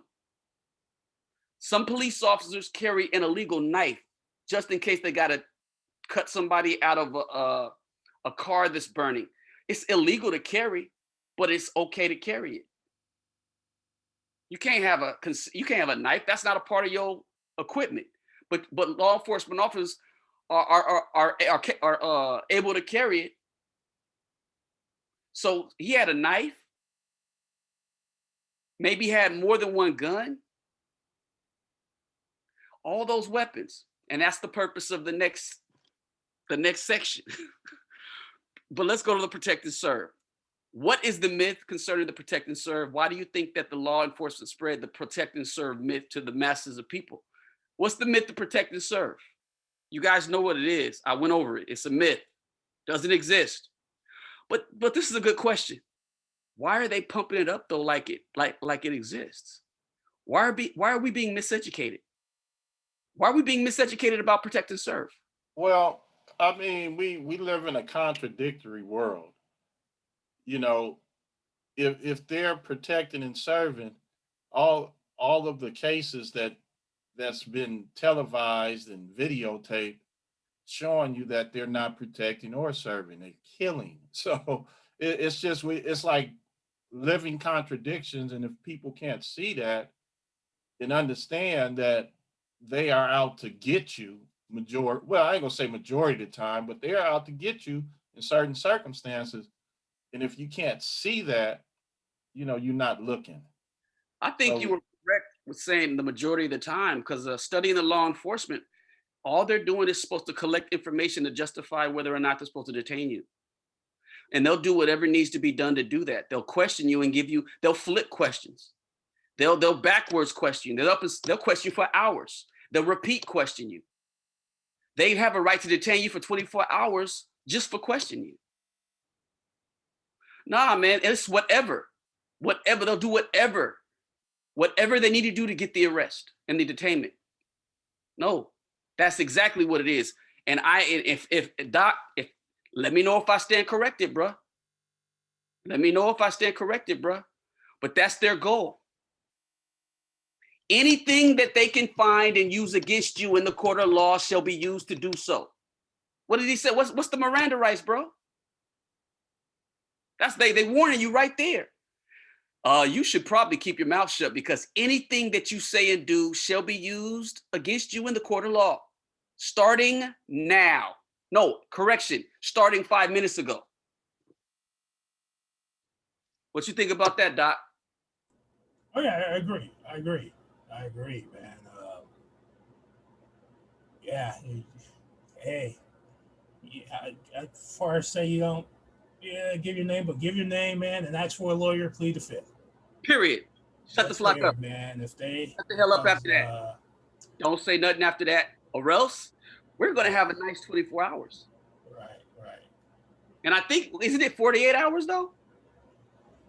Well, it's if they can reasonably determine that you committed a crime. Now they just can't hold you. I mean, they make up lie, yeah. But I mean, on the real, you watch all these what do you call these guys on YouTube? These auditors. Yeah. And I mean, I would tell people, man, go look at all these auditors. These First Amendment auditors on YouTube. You would see how dumb these officers are. Yeah, you would see how dumb they do not know the law. I've seen it. Because I'm amazed, man, how, and they make up stuff right on camera. Right on the spot. Right on the spot, make up stuff. I mean, I saw one guy, he just got suspended or fired for on camera saying he's going to make up something for the guy. Yeah. But That's right. All right. But yeah, you're number two. It goes back to what you started at the beginning with the law enforcement right around slavery. Mhm. The original protect and serve was for whites, for the white slave owners. The law was, it was done to protect and serve the white landowners and slave owners. That was the law was for. Yes, sir. It wasn't for blacks, protect and serve. It's for whites to protect and serve. That's history, man. You can look that up. Exactly. That's simple there, man. And, Yeah, and that's what the real meaning of protecting the serve is from back then was protecting the serve, the wealth, slave owners, the wealth, wealthy whites, and the the wealth, the slave owners. aristocratic class. Yeah, and like I said, with your chattel, getting your property, Yeah, which was slaves coming back. That's what the original protect and serve was for. exactly. And like you said, they kind of push it down here now, saying it's for everybody. But hey, yeah, man, it's it's wild. So that goes into 3. We already know what does protect and serve really mean. Yeah. Protect and serve the law, the state, federal buildings. You know what I'm saying? So man, what brother Rod, this is definitely going longer than I anticipated. You know what I'm saying? It's gonna be quite a few to get through this, bro. That's fine. We just gonna have to schedule it.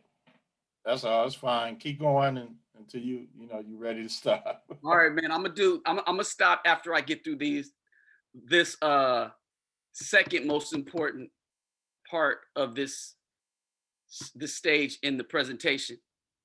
Artillery of law enforcement. Look at that weaponry right there. Look at all that weaponry right there. This is not all that law enforcement have on their person. They don't have the AK on their person. They don't have the this on their person per se. They probably have access to it in a car. They don't have what's this, the fog? What do you call this, brother Doc? The thing that shoots the fog. That's for like the CS canisters. Yeah, they don't have that on their person. Little rounds, like CS canister or little baton rounds or something like that, man. They don't have extra mags for the AK there. They probably got the knife, they got the guns, definitely handcuffs. You know what I'm saying? They got access to everything. They have access. Either on them or in the car. Yeah, majority of some of it in the car. But let's go. This is what we're going to focus on right now. And like I said, the first part of this is so we'll know who we're dealing with. Once you know who you're dealing with, you'll understand about the necessity to comply, obey, submit, be courteous, respectful. All right. So let's think about this real quick. Considering law enforcement weaponry, what does the average individual have on their person when they're stopped by law enforcement? What's the average thing that, like when we're walking down the street, what's the average thing that we have on our person? When we're just innocently driving in our vehicles, what's the average thing that we have on our person or in our vehicles on average? On average, we don't have anything. What do we have, Brother Rock? What do you think we have, brother? Anybody? What's the average thing that we have on our person when confronted by law enforcement? Okay, let's keys, cell phone. I was gonna say your skin or whatever, just being black. That's what the average person has is their skin is working against them. That's one of the reasons probably why they was put over. And I say this from personal experience. Yes, ma'am. Yes, ma'am. What else do we have? We got, our shoes. Are our shoes like laced in steel toe or some type of metal that has edges, that could be poked out of the front toe and dag? Do we have a weaponized shoe? Are our belts weaponized? Our shirts, are they bulletproof? Are our backpacks, are they packed up with a whole bunch of artillery that we're just ready to pull out? What on our person do we have that can challenge the artillery and the training of a law enforcement officer? What do we have? Some of us have tools. I didn't mean to jump in like that, but some of us have tools. I've been harassed by the police officer getting off of work, and they asked me, do I have any weapons? And I told, was honest and stated that I have tools, and it depends on you how you feel about my tools. If I'm just getting off of work, because he could say my box cutter is a weapon. My screwdriver is a weapon. My hammer is a weapon. And I Exactly. just wanted to say that. Exactly. And the question is, if you're not being detained or if you're not being sought after for suspicion of committing a crime, do you tell them what you have? Do you tell them what you have on your person? Or do you simply say, with all due respect, my name is so and so, and I don't answer any questions without the presence of a lawyer, sir or ma'am? Because see, what right do they have as long as you're not being, sought after for suspicion? What right do they have to ask you anything as it pertains to what you have on your person? According to the Constitution, they don't have a right. Once you state your right, everything after that is inadmissible if illegally searched and sought. But you got to know this. You tell them what you have on you, you get shot, they take it out your pocket, put it next to your dead body. They tell somebody, she tried to stick me with this box cutter. Why tell them? You're not violent. You're not aggressive. You're minding your own business. You've been racially profiled. Why say anything that can be used against you? Either in, and we're not even talking about the court of law. We're just talking about a racist soldier saying, you my next victim. Is this Sister Aziza? Yes. Yeah, what if this race soldier said, oh, look at that sister. I've been watching her walk to and from this job. She's my next victim. Let's see if I could kill a nigga today. You make sense. The reason probably why I did what I did is because they like to threaten me with drugs. For fear of them trying to plant something on me. You know what I mean? I just went on and volunteered it because first of all, I don't understand what the stop and questioning is for. So that's kind of discombobulating right there because I am a law-abiding citizen. Definitely. So just to be disrupted from my routine, whatever it may be, it's not something that I'm prepared for on a regular. And that's the whole point of shock and awe right there. Surprise you so I could take advantage of your ignorance. Not saying you ignorant, just saying you're so nervous, you don't know what to say and when to say it. So my thing is this, calmly and be like, with all due respect, my name, what's your last name, Sister Aziza? Kearns. Say that again? Kearns. Kearns? Yeah, like Kearns with Kearns. Yeah. We'll say, with all due respect, my name is Aziza Kearns. I am, I don't answer any questions without a presence of a lawyer, and I don't consent to searches without a warrant, sir or ma'am. You just exercise your 4th and 5th Amendment right. Any question that they ask you, you can repeat the statement about the 5th Amendment. I don't answer any questions without a lawyer present. If they decide to search you after your 4th Amendment right, let them do it without resistance. It is inadmissible because now they have to prove justification. Let them do their job. Their job is like, why did we search her? And what can I do to justify it now? Because now I got to write a report about a search that I did that was illegal and didn't come up with anything but working supplies and equipment. Let them do the paperwork, or just let them say, forget it, go on. Take your, nigga, or whatever the freak, but you whatever comment they make, go pump, sissy, whatever, but you go on.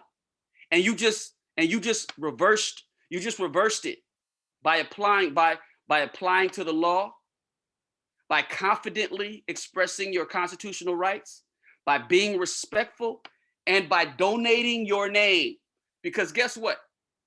If any crime is on your record, they can look it up in their car, Aziza Kearns. let them do their job. Be like, my name is, donate your name. My name is Aziza Kearns. Look it up. Do your job.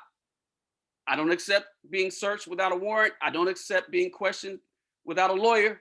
Here's my name. Go do your job. I'll wait. Be like, who is this person?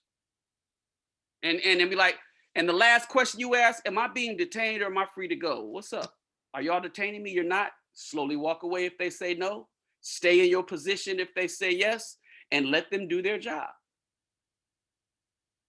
That's all I tell my students to do.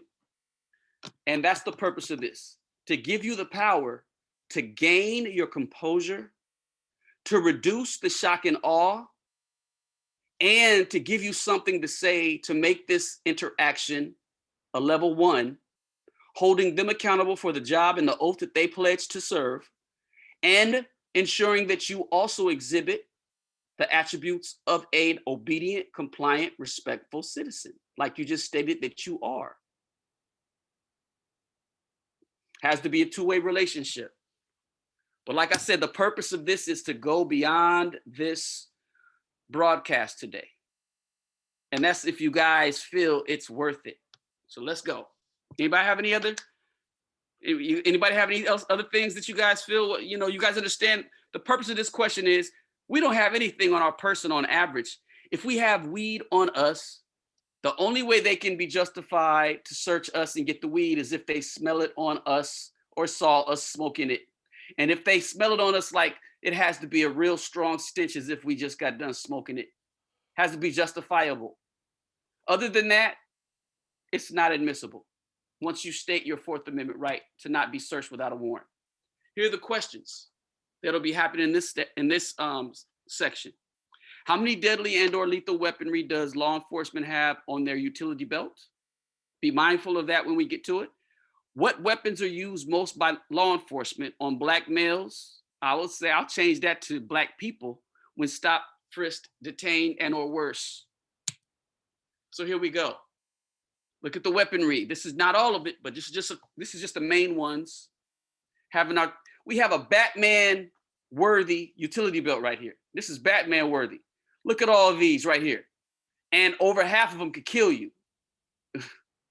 Gun, taser, baton, flashlight can kill you. Shoot, the mags to the guns. Come on now. So let's get into this, the gear and equipment. First is the sidearm. Approximately 65% of the police departments choose to carry Glock pistols as part of their standard police duty equipment, mainly because this particular brand of firearm is renowned for its extreme reliability, accuracy, and minimum weight. There are over 25 different varieties of Glock pistols, including 9mm, 10mm, 40 cal, 45 caliber, 380, 357. While many police department standard issue is 40 caliber, some law enforcement officers have several options when it comes to selecting their weapon of choice. Some of the more common pistols are the Glock 22, Smith & Wesson 45 CPs, I don't know, clips. 40, brother doctor, what does 45 CPs stand for?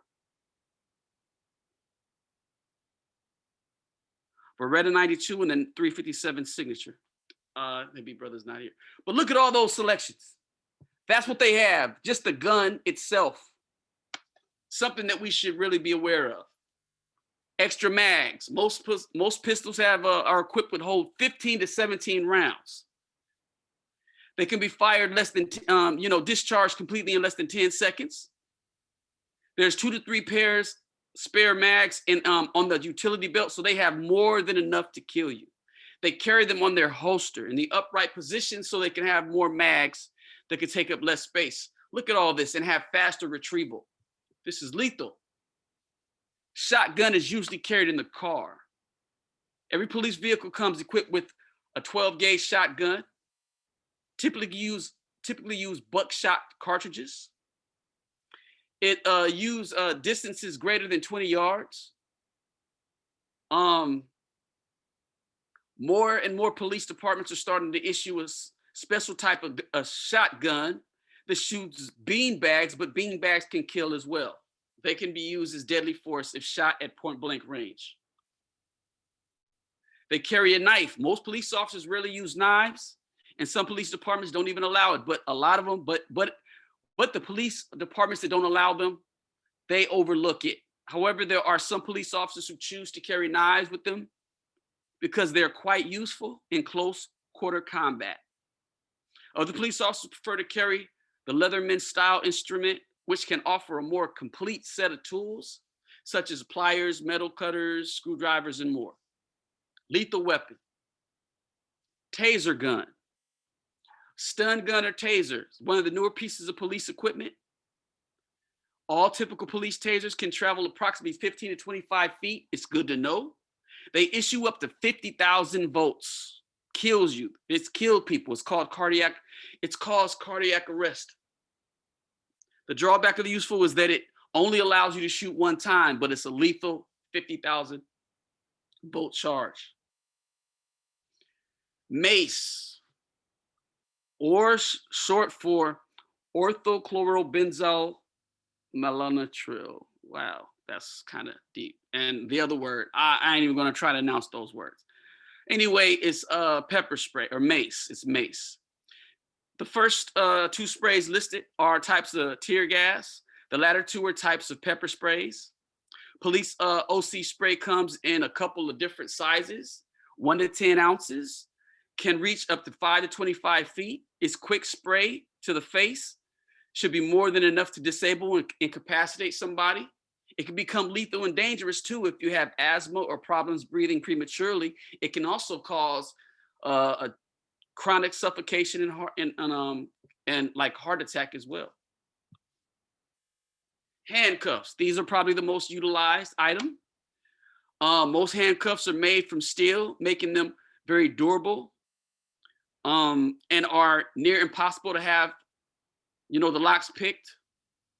Most police officers carry 2 to 3 pair for multiple, doing the feet, the ankles, or multiple assailants.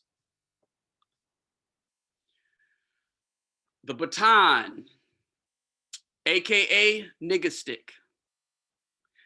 The police baton is the oldest piece of equipment. Batons typically weigh a couple of pounds, extend 26 inches or more. Officers often use the batons to control and disperse non-compliant suspects. Police batons are also effective for defending oneself against aggressive individuals who appear to be unarmed. In addition, breaking doors, windows, and trap victims are also able to be used. The batons can be used for those as well. This radio is a lethal weapon because it calls tens to hundreds of police officers in a matter of seconds. Almost every time an officer pulls somebody over, they report this using the radio. They're able to immediately from their current location, they're able to check license plate numbers, backgrounds, and everything of that nature. That's why you give them your first name. The radio or handheld transceiver is usually held in a pouch. Some police radios have an external microphone attached to it. Most devices contain a push button talk. This is very important because it calls for backup very quickly. Any law enforcement area in the area can be galvanized, called upon to aggress upon assailant or assailants in a matter of seconds. The flashlight. It is a good device to light dark places, and it's even been extended. The handle has been extended to use as a backup baton or weapon. While there generally isn't a mandatory flashlight, most carry at least one with them at all times. Some choose to use bigger stinger type flashlights, which are rather large and heavy. Good for self-defense, like I just told you, while others prefer smaller ones. The smaller flashlights can also be mounted to their pistols because it gives you good sight when you want to shoot. Police cars will also generally be equipped with floodlights, which are effective in spotting people at night. Their utility belt. This is where they have access to all the weapons. The piece of equipment has been a staple to all law enforcement uniforms for centuries. Duty belts are typically made out of the genuine leather or black, brown, or navy blue, come in a variety of sizes and can weigh over 10 pounds when fully equipped. They generally hold the following: handcuffs, pistols, extra magazines, pistol rounds, tasers, mace, pepper spray, flashlights, handheld transponder devices, batons, knives, multifunction tools, keys, basic first aid items, and disposable gloves, which are used to treat wounded victims or investigate crime scenes. This is the ultimate utility belt that we need to consider when approached by law enforcement. Bulletproof vest. One of the most important pieces of equipment an officer will ever use is the bulletproof vest. Cops who don't wear ballistic vests are 14 times more likely to be killed by gunfire. Most police officers use soft bulletproof vests as part of their standard duty attire. This type of body armor can protect against most calibers of pistols, shotguns, some rifle rounds, knives, or arrows, and other even smaller explosions. However, bulletproof vests are unable to prevent any of the blunt force trauma, which is sure to follow after the attack, after the struck by a bullet traveling over 1,700 miles per hour. So it protects you, but it could cause internal organs to become compromised because of the trauma. Boots. Don't think lightly of the boots. They are very tough, very, very, very durable, and they can stomp and break bones, compromise kneecaps, shins, and feet. Patrol officers generally wear tactical boots that range 6 to 8 inches tall and are made of leather and or synthetic material. Most police boots are black and navy blue. The soles of them are made from durable rubber that is designed to provide both traction and comfort. Officers with motorcycle units wear boots. All American, so most law enforcement officials own 2 or 3 pair of these, and they're very durable, and they are used as an additional weapon when dealing with close combat fighting tactics. So that section in closing, let's talk about, did anybody keep track of any of those deadly or lethal weaponry that law enforcement have on their utility belt? Did you keep track of how many they have? Quite a few. Go back to you was asking about the CP, and I was like, what is CP? I forgot, man. This is your screen. I was trying to scroll, and it clicked me off. The screen went down, but no, it should be ACP. I was wondering, yeah, ACP. Yeah, that's what. Yeah, 45 ACP. Okay, 45. Yeah, A in front of the C. Yeah, that's it. And it's just ACP. And yeah, it's just the 45 ACP, which is. Is it .45 ACP? Yeah, that's it. Yeah, it's just basically the caliber. I think it had to do with Colt pistols, because Colts came out, the 45s back in the day, and they made that special round just for those Colt pistols. So it's just a Colt ACP. Man, they done took me out. Let me get back into this room. I got you. It just, man, my system. Just the round, the 45 caliber ACP, the Colt. Kind of round, Colt pistol round, automatic Colt pistol round, something like that. But I think it was, dealt with the Colt pistols back when Colt made that automatic pistol. Awesome. Let me see if I can get back into this. I guess that's just God saying it's time for us to close for the day. So let me get back to, where's my PowerPoint presentation, man? Here it is, this one. Okay. All right. What is this? This is not lit. Okay, this is not it. This is right here. Okay. And normally the agencies, man, will go with whoever's like California, the state of California. I think they have a contract with Smith & Wesson. So Smith & Wesson provides all the weapons to California state agencies. Agencies will usually go with the cheapest weapon they can get. But then they allow the officers to get their own personal weapons, as long as they qualify. Yeah, and the Glock is the number one, man. Everybody loves the Glock because, man, that you can drop it, throw it, that thing is still fire, man. I got you. Yes, sir. Yes, sir, brother. Let me get back to this present. Yeah, that's what I'm talking about. Thanks a lot, big bro. Thank you very much. I made the necessary corrections on it. It's 45 ACPs. Okay, there we go. And I would like to address, see if we could talk about some of these questions and then close it out until our next session. How many deadly weapons, lethal weaponry, does law enforcement have on their utility belt? And what weapons are used most by law enforcement on Black men and Black males when stopped, frisked, detained, and or worse? So if we can look back, let's look at these, let's look at the utility belt.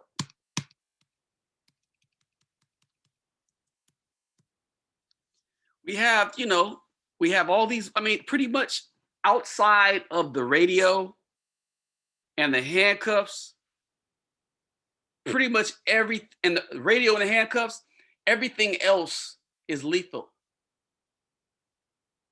Everything else can either cause major bodily harm and even death. Flashlight, even a flashlight. Baton, we have to be mindful. There's no weapon that we have on our person that can challenge the artillery of this well-equipped, well-trained governmental servant or state servant. I'm not even, don't even say public servant. Say state servant, city servant, federal government servant. There's no service to the public. Servant of the law. What weapons are used most by law enforcement on Black males?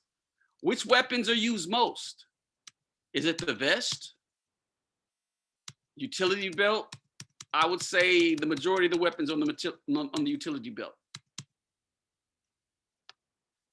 Pretty much used. So that is the first part of our presentation. The next part, we're going to start off. We're going to start where we left off on the brutal past of American policing. This is going to shock you. It's not just, let's put it this way. Everybody kind of knows, okay, American policing has its roots in slavery, but you guys, but very few people make the connections. The symbolic, prototypical connections of chattel slavery. We're going to get into the prototypical symbols and modern day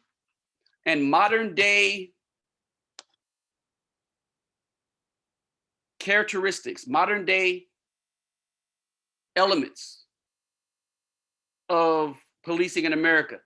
We're going to bridge the gap. We're going to bridge the gap. And that's going to be on our next live presentation. So if anybody has any questions, I am done with this part of the presentation. I'm open for questions, comments, concerns, criticisms. Okay, let's go to Brother California because he didn't get a chance to say anything. See if he have any questions or comments. Brother California.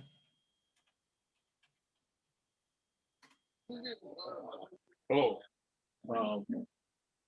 No comments, no questions. Beautiful presentation. Right.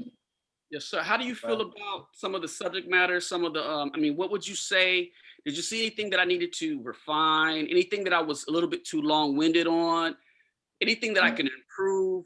You know, my goal is to really, really advertise, get this out so that I can begin constructing the next phase of creating a pamphlet on this presentation and donating my time to go to churches, mentor programs, nonprofits to conduct the presentation so I could begin the next phase of the training of our youth and our people in general. I thought that when you presented that avoid any confrontation, unnecessary confrontation was excellent.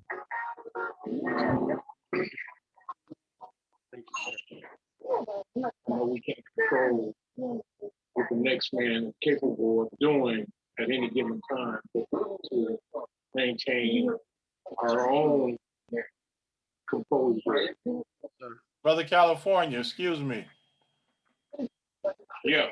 You have some background noise with that. You hear some noise? Yeah, background noise when you're speaking.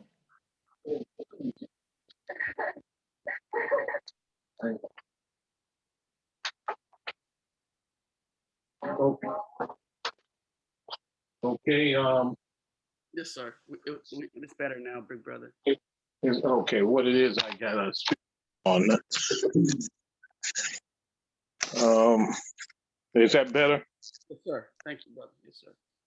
Okay. Main thing is, I stand by your presentation, and you're acknowledging that. Oh, not showing any type of resistance and showing officers or whoever it might be respect. Not providing any aggravation or aggravating the officer more than what they probably are already prior to a stop. So I thought that was excellent. And not necessarily being subjective to them because of their authority, but being respectful, being I would say being smart and cordial to resist to turn their dispositions of my color or our color to aggravate them in any form that they might take to harm us, to try to degrade us or any form. So I thought that was excellent on those lines. I think that's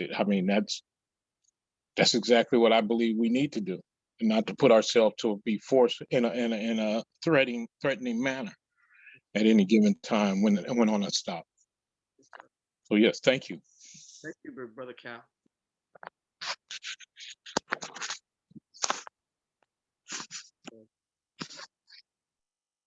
Brother Rob, you got to take yourself off mute, big brother.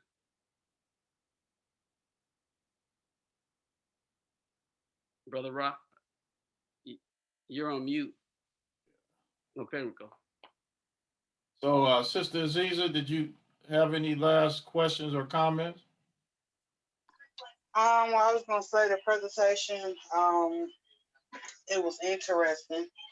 And I enjoyed it. And also, I don't think there was nothing that could have been improved or whatever. You were very detailed and you explained yourself, or understandably. But I was gonna say that in my short lifespan, I have had over 100 encounters with the police, and and I like your motto. No matter how cordial, how much you do not show resistance, how respectful that you are. Somehow, some people, speaking for myself personally, still end up in jail, being arrested and accused of something that they did not do. Spending time in jail, paying for bail, paying for lawyers just to have your case dismissed. So, it's just weird that things like that can still happen to people and they're following everything that you're suggesting. So, but I hope that it, works out in the future where things like I just stated can be avoided, especially, unnecessarily, taking time out your day, the disruption, the money and things like that. And I'm gonna just end it there. But thank you for the presentation. Yes, ma'am. It's my pleasure, and that's the goal of the whole thing. I know that I don't have all the solutions, but my goal is to minimize the percentage and probability that we are left on the victimized receiving end, and also to get law enforcement to think a little bit before before they consider breaking the law or the oaths that they pledged to enforce.